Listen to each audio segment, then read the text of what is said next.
Oke. Assalamualaikum warahmatullahi wabarakatuh. Kita akan melanjutkan pertemuan di minggu lalu. Kita ngomong tentang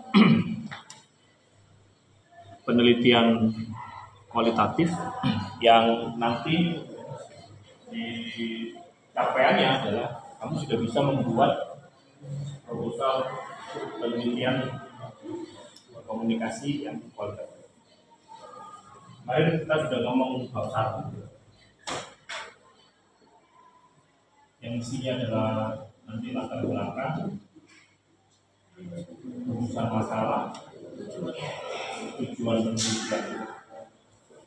Kita ngomong bab 2 ada ya kita ada review jurnal, ada tinjauan pustaka, ada landasan pemikiran, teori bahasa, terus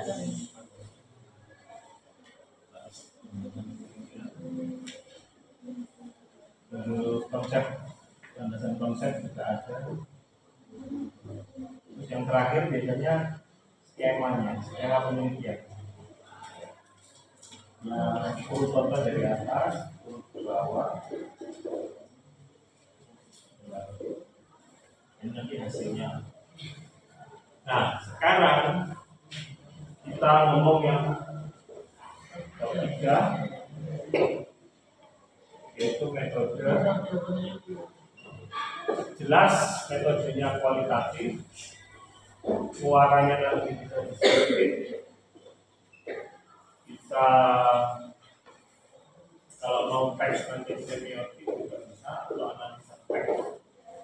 Nah, sekarang kita ngomong metode pengumpulan data. Metode pengumpulan data bisa terdiri dari observasi. Kalau ini wawancara, dokumen, observasi, kita melakukan pengamatan langsung. Wawancara, kita melakukan interview. Kita juga bisa membuat kuis.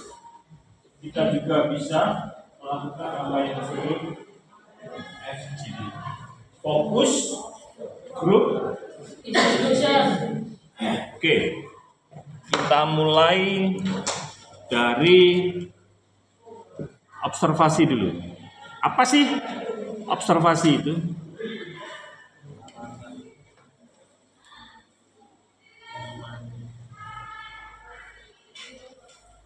Jadi observasi itu adalah sebenarnya kita lagi studi, kita lagi belajar secara sistematis dengan melakukan pengamatan.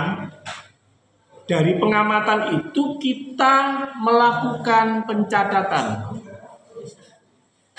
Ya namanya riset memang. Metodenya pengumpulan datanya itu. Kok balik mana? Jadi kita melakukan studi secara sistematis dengan mengamati sebuah gejala sosial, fenomena sosial, lalu kita mencatat. Nah, kata-kata mencatat itu berarti kita bisa menulis, kita juga bisa melakukan recording dengan kita ngomong. Menurut kamu senang yang mana, lebih mudah yang mana, lebih simpel yang mana? Orang beda-beda. Kamu boys, lebih senang mencatat menulis ataukah ngomong langsung direkod? Bayu mencatat, ada yang merekam. Kalau pada ini senang merekam. Lu mencatat kan ya untuk catatannya. Kan nanti tinggal mendengarkan saja nanti Pak. Kan itu sebenarnya soal apa? Yang penting itu adalah kamu memahami data itu. Yang penting itu. Kalau kamu lebih bisa memahami data lewat tulisan, ya catat. Tapi kamu bisa memahami data nanti lewat voice, ya rekam.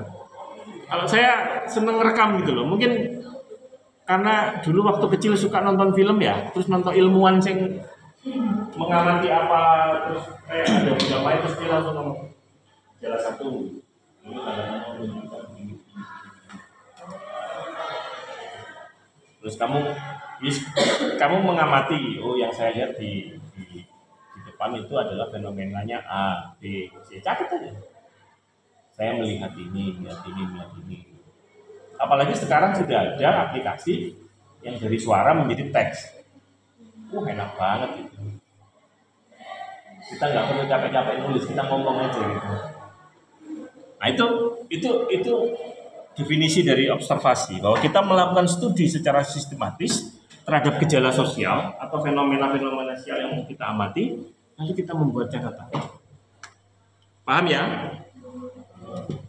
Nah, observasi itu dapat menjadi teknik pengumpulan data secara ilmiah apabila memenuhi syarat-syarat sebagai berikut. 1. Diabdikan pada pola dan tujuan penelitian yang telah ditetapkan. Yusri mau ngomong riset Pak, maksudnya itu tadi.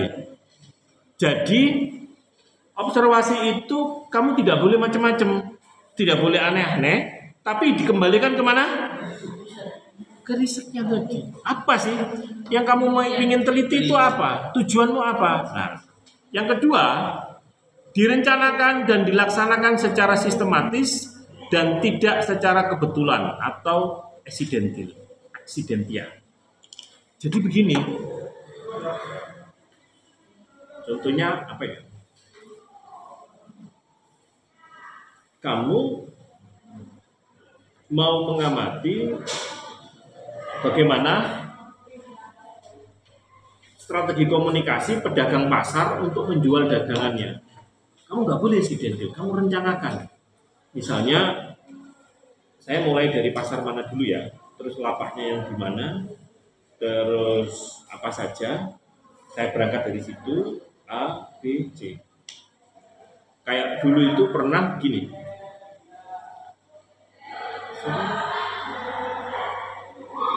lulusan Unim IKA yang kamu kalau nyebut Koko itu maksudnya Felix Koko Felix apa? Hendrik siapa?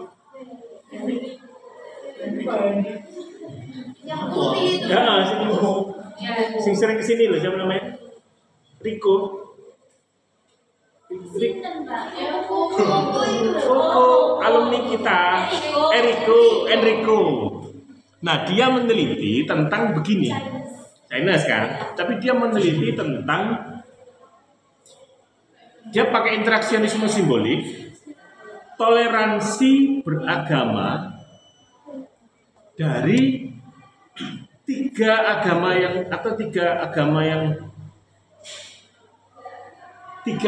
yang berbeda dengan suku yang berbeda pada sebuah pasar di desa Sawahan. Menarik itu dia. Dia meneliti pedagang pasar yang ada di Sawahan. Yang pertama dari keluarga Arab, yang kedua dari Arab Islam kan jelasnya, yang kedua dari orang Chinese, itu berarti agamanya Konghucu, terus yang ketiga dari orang Islam tapi dari suku Jawa. Nah, dia mau meneliti bagaimana interaksionisme simbolik di antara mereka sih. Maka dia melakukan riset itu dengan cara 1 observasi, 2 wawancara. Maka dia turun, dia wawancara, dia lihat dulu bagaimana interaksi di pedagang pasar di situ. Mulai dari cara menjualnya, terus dia lihat dulu kan, nggak wawancara dia hanya ngamati. Oh, kalau orang Arab itu ini ternyata cara berdagangnya. Oh, kalau orang Tionghoa, orang Konghucu, oh begini caranya.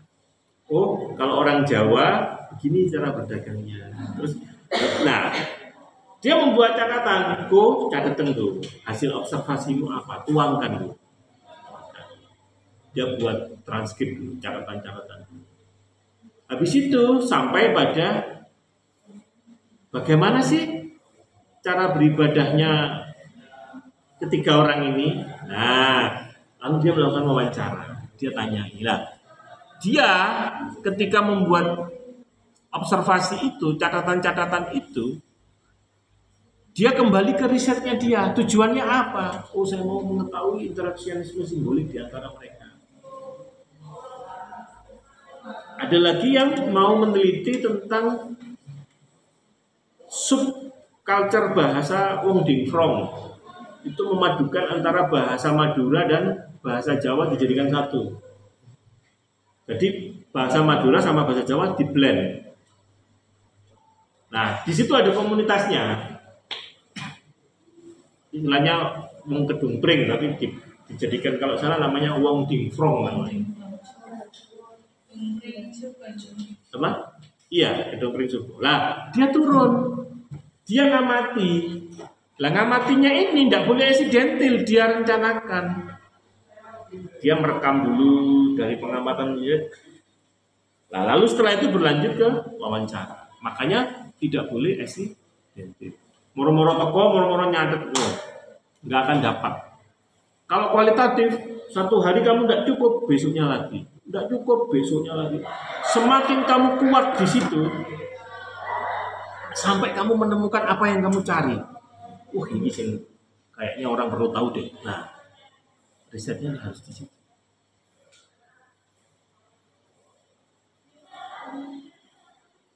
Terus yang selanjutnya syaratnya adalah validitas, reliabilitas dan ketelitiannya dicek dan dikontrol seperti pada data ilmiah lainnya. Jadi kenapa kok harus dikontrol? Karena biar kalau kuantitatif kan validitas, kalau reliabilitasnya itu terjaga. Jadi gak angger kamu menuangkan opinimu, tidak boleh. Itu memang hasil dari observasimu.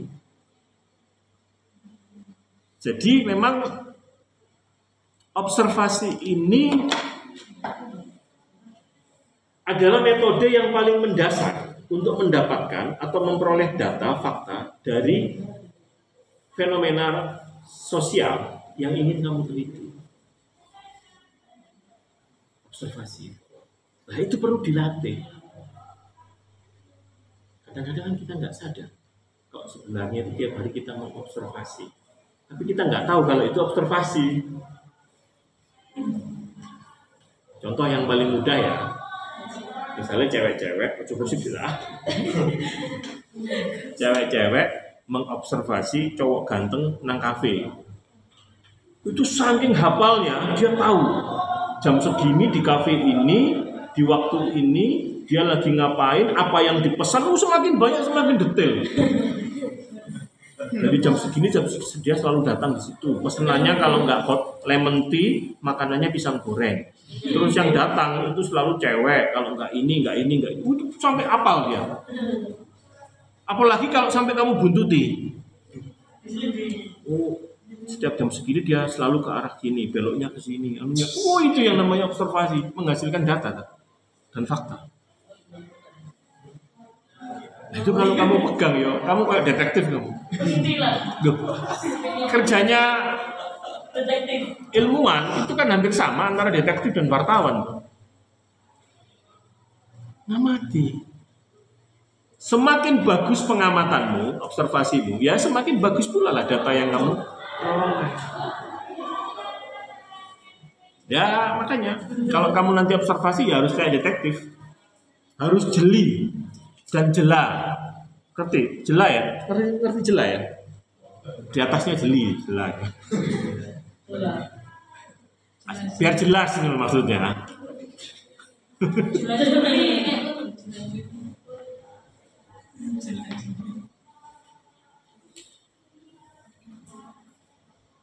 Nah itu observasi. Terus apa manfaat dari observasi itu? Pengamatan langsung itu dinilai sebagai alat yang ampuh untuk memperoleh kebenaran.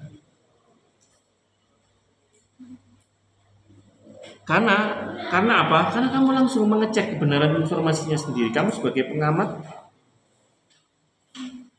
ya tidak boleh subjektif ya, harus betul-betul objektif.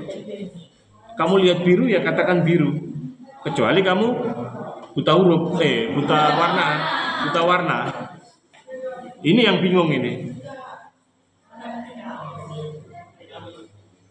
Dengan pengamatan langsung, kamu bisa mengamati sendiri, kemudian mencatat perilaku dan kejadian sebagaimana yang sebenarnya. Pengamatan memungkinkan kita mencatat peristiwa yang berkaitan dengan pengetahuan yang relevan maupun pengetahuan yang diperoleh dari data. Terus kadang-kadang peneliti itu ragu terhadap apa yang data yang dia diperoleh, makanya agar dia tidak bias dan tidak menyimpang, maka dia harus datang untuk menguatkan dirinya. Harus lihat sendiri, melihat dengan mata kepalanya sendiri. Kan ada di Islam melihat lebih baik daripada mendengar. Kamu mendengar bahwa Bayu itu suka mainin cewek. Nah, biar kamu tidak bias, tidak menyimpang, kamu harus melihat sendiri bagaimana Bayu memainkan cewek.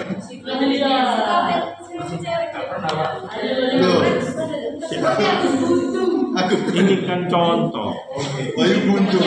Begitu kamu mendengar, oh Bayu itu suka mainin cewek. Oh begitu. Oh, cewek itu sering diciumi, dipeluk. Nah, kamu mau memastikan, ternyata begitu kamu melihat sendiri, dan kamu melihat ternyata pada saat itu Bayu memang sedang memeluk cewek, sedang menciumi, dan dari hasil pengamatan itu kamu mengambil kesimpulan, ternyata cewek yang dimaksud adalah kucing yang namanya cewek.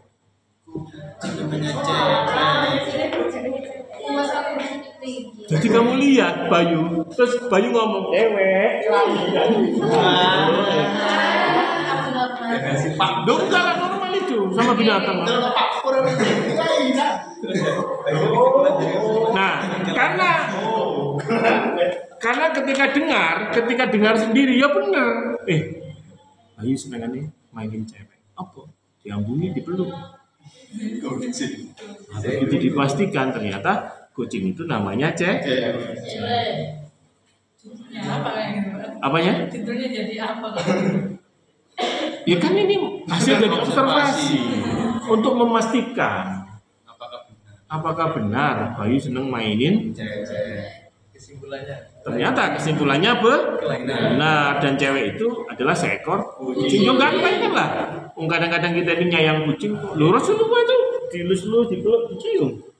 Lu sudah Rasul berarti deh.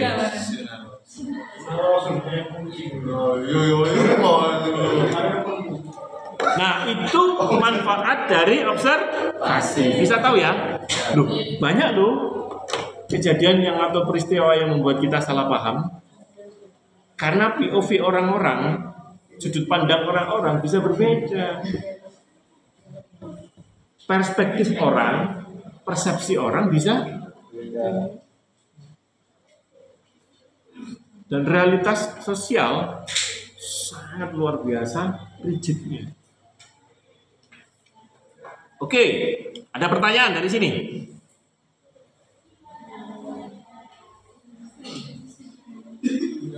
Dan di dalam pengamatan itu derajatnya sangat banyak.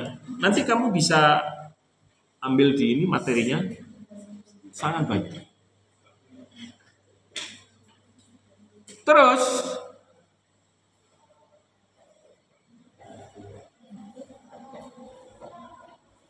kita lanjut yang wawancara.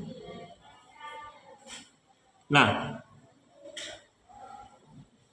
interview adalah atau wawancara itu adalah suatu percakapan yang diarahkan pada satu masalah tertentu dan merupakan proses tanya jawab lisan di mana dua orang atau lebih berhadap-hadapan secara fisik. Nah, sekarang dengan adanya teknologi berhadap-hadapannya secara fisik itu bisa pakai video.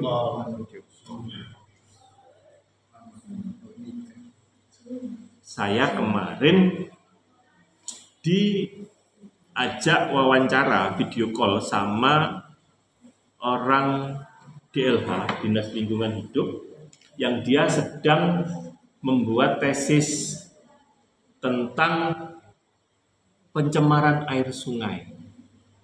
Saya dijadikan narasumber untuk diwawancarai dengan kapasitas saya yang seorang akademisi yang ikut dalam organisasi lingkungan. Beliau ada di Bandung, saya ada di Mojokerto. Jauh kan? Wawancara kan? 2. Saya dikasih beberapa pertanyaan, hampir 1 jam wawancara itu. Pak Dhani, pertanyaan 1 begini, apa jawabnya? Dan dia direkam. Nah, itu yang disebut dengan wawancara. Bisa offline, langsung berhadapan-hadapan, bisa online. Untuk apa? Untuk lebih memudahkan. Dan rekamannya itu dipantau, direkam. Kalau bukan video call sih, pakai Jimit kalau nggak salah. Atau Zoom, Jimit kalau nggak salah. Jimit kan bisa direkam juga ya. Saya menjelaskan problemnya di mana, ada apa saja, bahwa pencemaran air sungai itu ternyata di sawah juga bisa mencemari dengan menggunakan pupuk kimia ya. Air yang ada di tanaman itu di sawah terus diairi, airnya kembali lagi ke sungai, itu mencemari. Terus tingkat pencemaran sungai oleh limbah rumah tangga juga besar. Orang menggunakan rinso, soklin, deterjen apalah itu ya, dibuang langsung ke. Terus bagaimana banyak pertanyaannya itu. Habis itu saya dapat hadiah habis wawancara itu. Dikirimi GoFood saya. Pak, kasih alamat Pak. Loh ada apa Mbak? Habis itu meluncur Pak GoFood gitu. Kasih pisang keju yang di depannya gadol itu loh. Zara. Kaget. Nah, itu yang disebut teknik wawancara. Ada 2 pihak yang terlibat di situ, yang berfungsi sebagai penanya disebut interviewer, sedang yang kedua berfungsi sebagai informasi yang disebut information supplier. Ada juga yang kedua, kemarin Pak Dhani dikasih pertanyaan wawancara, tapi yang pertama ngisi kuis di Google Form. Saya Bu Fatika kalau nggak salah, terkait kebebasan informasi publik di Kabupaten Mojokerto. Saya memberikan jawaban sama Bu Fatika sebagai informan ahli. Habis itu diundang ke kabupaten, di Dinas Kominfo, terus dikonfirmasi jawaban-jawaban saya itu. Boleh nggak? Boleh. Dan dari situ mereka mendapatkan data, terus dia akan membuat kesimpulan dari hasil diskusi itu. Oh, informasi ahli itu menyatakan, akhirnya dari pertanyaan itu bisa dihitung jawaban-jawaban saya. Nah, itu nanti derajatnya akan kelihatan tingkat keterbukaan informasi publik di Kabupaten Mojokerto. Yang diwawancarai itu akademisi 2, UKM 2, pemerintahan 2. UKM, orang-orang yang punya usaha. UKM apa UMKM? Kurang M ya? Saya tadi UKM ya? UKM kan usaha kecil menengah juga. Nah, sekarang jadi UMKM, ada mikronya. Karena kalau usaha kecil itu sudah di atas 500 juta. Tapi kalau mikro di bawah, ditambahi. UKM ada loh, usaha kecil menengah, itu di atas 500 sudah. Tapi kalau UMKM, berarti mikro. Oke? Dari mau tanya, apa wawancara itu ada waktu khususnya Pak? Iya. Jadi yang membedakan itu adalah nggak boleh. Jadi kan di dalam wawancara itu ada dua hal yang terlibat. Dua subjek kan. Kamu sebagai interviewer, lalu ada informan. Nah, ketika melakukan proses wawancara harus ada lobby, ada nego. Di jam berapa Pak? Waktunya kapan? Tempatnya di mana? Kita boleh menentukan tapi ditawarkan. Nggak boleh. Hampir sama kayak kita wawancara sebagai wartawan. Gimana Pak? Bos di kafe aja. Oke. Itu mereka yang menentukan. Oh di kantor saya aja. Maksudnya tetap harus ada 5 bisa tuh aku kayak Di dalam wawancaranya itu. Di dalam wawancaranya itu, kalau observasi kembali ke riset, wawancara kembali ke riset juga nggak? Kamu harus menyusun daftar pertanyaan 1 sampai berapa tak terhingga yang di dalamnya itu bisa menjawab atau mengumpulkan data dari tujuan penelitian.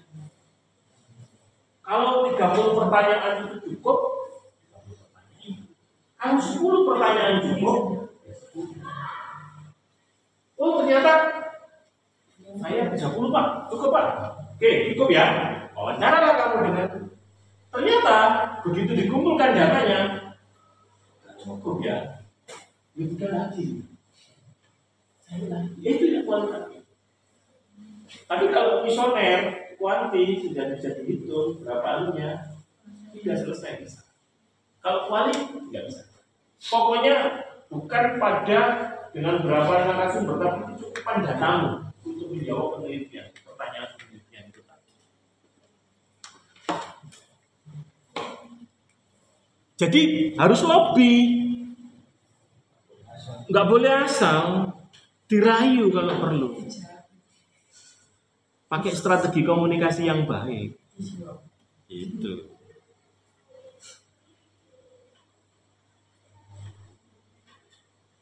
Dan bahkan ada yang mengatakan bahwa wawancara ini seperti sebuah seni. Karena apa? Kamu mengorek pertanyaan narasumber atau informan, dan semakin bagus pertanyaanmu, semakin keluar jawaban-jawaban yang cerdas dari informan, dan seninya di situ. Maka orang-orang yang pandai mewawancari orang lain, dia bakat untuk menemukan data lebih bagus. Yang sekarang bisa jadi podcast. Wawancaranya ditanya.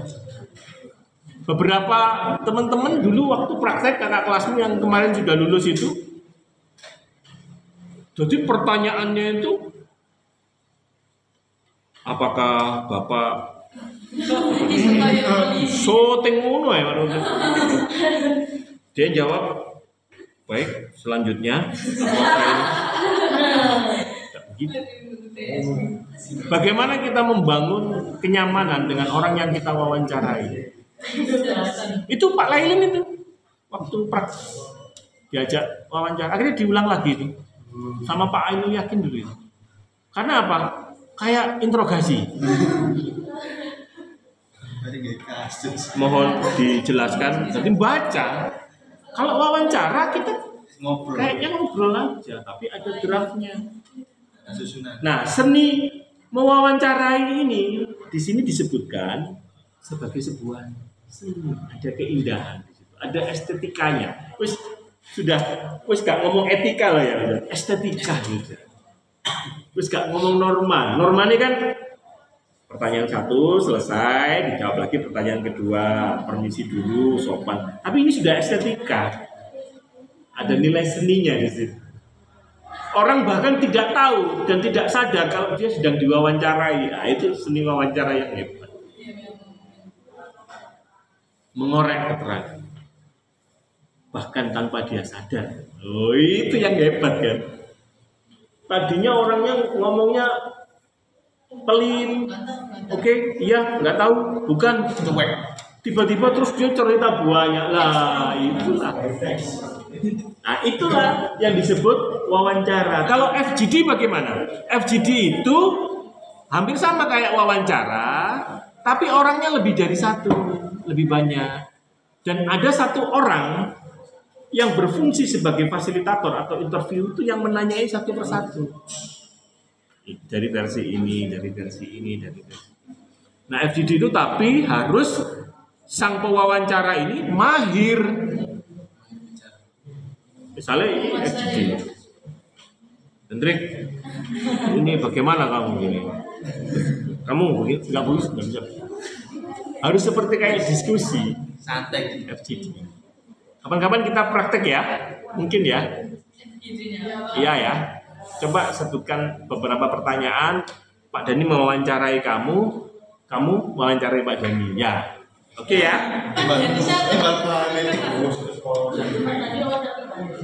Oke. Oke, deal. Ada pertanyaan di sini? Kalau nggak ada,